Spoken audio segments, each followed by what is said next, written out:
Here we're going to learn how to use the PPMT function, which is used to find the principal payment. I want to find the principal payment for my mortgage here. So my loan amount is going to be $60,000, a nice cheap house. I have my interest rate at 3.1%.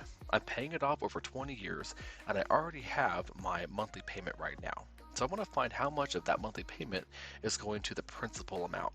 And I want to figure it out for my first payment. So I'll start here. I'll say equal PPMT.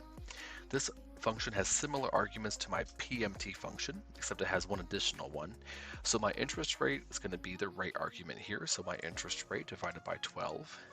And then this is the extra argument here, the per. So I can figure out for exactly which number of payment over those 20 years do I want to find the principal amount. So I'll do it for the very first payment ever. So I'll put a 1 here.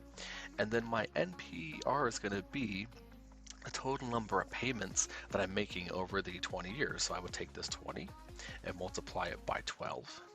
Then finally my PV, the present value, how much the loan amount is. So it's a loan amount of $60,000.